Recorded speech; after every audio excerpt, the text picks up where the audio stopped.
Hello friends, smart class में आपका स्वागत है। इस कक्षा में हम पढ़ेंगे डेस्कटॉप कंप्यूटर के कैबिनेट पर स्थित बटन और पोर्ट्स के बारे में। सबसे पहले हम कैबिनेट के सामने की तरफ जो बटन और पोर्ट्स होते हैं उनके बारे में देखते हैं। हर कैबिनेट के सामने में एक पावर बटन होता है जो कि ठीक कैबिनेट के सामने होता है। इस कैबिनेट पर यह बटन सामने की तरफ सबसे ऊपर में दिख रहा है, पर हर कैबिनेट पे अलग अलग उसकी डिज़ाइन के हिसाब से वो होता है। कोई कैबिनेट पे बीच में होता है या फिर किसी कैबिनेट में ये सबसे नीचे की तरफ में होता है।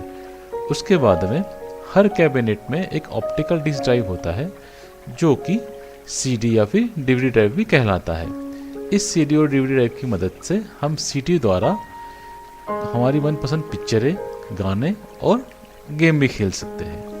इसके बाद में सामने की तरफ एक और पोर्ट होता है जिसे हम लोग USB और ऑडियो पोर्ट कहते हैं, जिसकी मदद से हम हमारे पेन ड्राइव, मोबाइल और हेडफोन की मदद से कंप्यूटर में गाने सुन सकते हैं।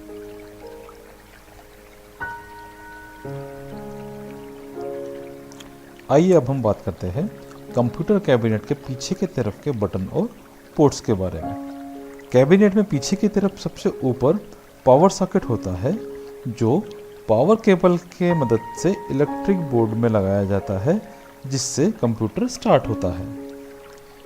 ये जो पोर्ट आप देख रहे हैं इसे PS2 पोर्ट कहा जाता है, जो इस तरीके के केबल से माउस और कीबोर्ड को कनेक्ट करती है। इन माउस और कीबोर्ड को हम PS2 माउस और PS2 कीबोर्ड कहते हैं।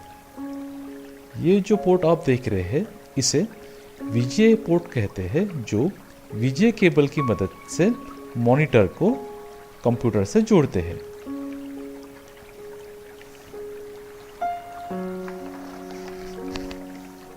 ये जो पोर्ट आप देख रहे हैं इसे हम USB पोर्ट कहते हैं।